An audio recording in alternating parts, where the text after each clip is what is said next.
આજે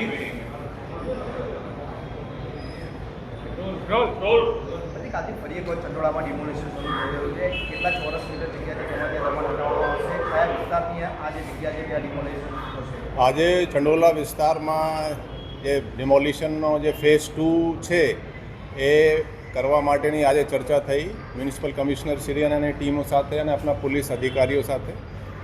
આવતીકાલથી 20 મઈથી આ ફેઝ 2 શરૂ થશે. અગાઉ 29 અને 30 એપ્રિલે ફેઝ 1 થયા હતા. આ તમે જુઓ, ચંડોલા તલાવ જે છે ઘણા ટાઈમથી બાંગ્લાદેશીઓના એવું ઠેકાણો જેવો બની ગયો હતો.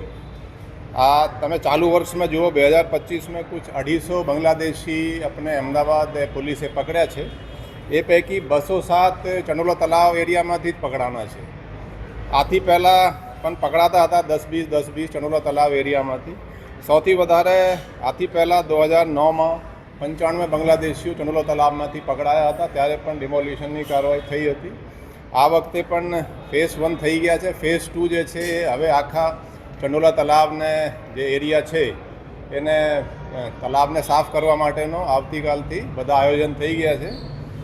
અને આવું જણાવવા માગું છું કે જે સુપ્રીમ કોર્ટના જે રૂલિંગ છે, જે ઓર્ડર છે કે જે તલાવ એરિયા છે એને તો કોઈ પણ સંજોગોમાં એન્ક્રોચ કરી શકાય નહીં. અમુક લાસ્ટ ટાઈમ પણ હાઈકોર્ટમાં અમુક લોકોએ એપ્રોચ કર્યા હતા. એ પણ સ્પષ્ટપણે હાઈકોર્ટે કોઈ રિલીફ આપ્યા નથી, કેમ કે તલાવમાં તો પરમિસિબલ છે જ નહીં. આની માટે આપણે એક જોઈન્ટ કમિશનર, એક એડિશનલ કમિશનર, 6 ડીસીપી અને કુલ બીજા પીઆઈ, એસીપી મળાવી, કોન્સ્ટેબલ મળાવીને લગભગ 3000 પોલીસના આપણે ઉપયોગ કરવાના છીએ. અને 25 એસઆરપીની કંપની આપણે બહારથી બોલાવી છે. આના માટે 2 શિફ્ટમાં આપણે સળંગ ત્યાં બંદોબસ્ત રાખવાના છે. પોલીસ આના માટે તમામ તૈયારીઓ કરી લીધી છે. ડ્રોનનો પણ ઉપયોગ કરવાના છે. અને અમે અપેક્ષા છે કે બહુ શાંતિથી આ બધા ચંડોલા તલાવના જે એરિયા છે, જે એન્ક્રોચ કરેલા છે, એ ક્લિયર થઈ જશે.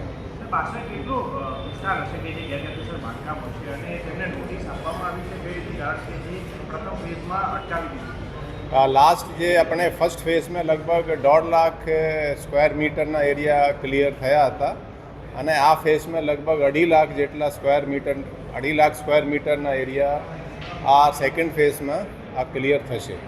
આ જે ચંડોલા તલાવ છે આ બધું ક્રિમિનલ એક્ટિવિટીઝ માટે પણ એ બહુ જાણીતા થઈ ગયા હતા. ત્યાં બૂટ લેગિંગ એક્ટિવિટીઝ, ડ્રગ્સના, પ્રોસ્ટિટ્યુશનના જે ઇલીગલ એક્ટિવિટીઝ છે હબ જેવા થઈ ગયા હતા. એના પણ એક અફસોસજનક છે કે આવા પ્રવૃત્તિઓ હવે આપણે બહુ ગંભીરતાથી લઈને ડ્રાઈવ ચલાવી રહ્યા છીએ. અને આ એરિયાને આવું બાંગ્લાદેશીઓથી અને ઇલીગલ એક્ટિવિટીઝથી આ ક્લિયર થઈ જશે. હવે દેખો, આ તો ડિમોલિશનની જે કાર્યવાહી કરવાની કામગીરી તો મ્યુનિસિપલ કમિશનરના એ સુપરવિઝન હેઠળ જેટલા એના ડિમોલિશનના કામ છે એમના છે. હવે એને કદાચ 2-3 દિવસ લાગે કે વધારે લાગે, પણ આપણું કામ છે સિક્યોરિટી પ્રોવાઈડ કરવાનું. આપણે સિક્યોરિટી માટે જેટલા દિવસ ચાલશે આપણે સિક્યોરિટી આપણે પ્રોવાઈડ કરવામાં આવશે.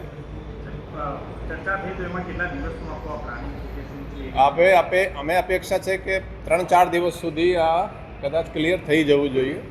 કદાચ 1-2 દિવસ આગળ પાછળ થાય તો પણ આવતીકાલ સવારે 7 વાગ્યાથી ડિમોલિશનની કાર્યવાહી શરૂ થઈ જશે.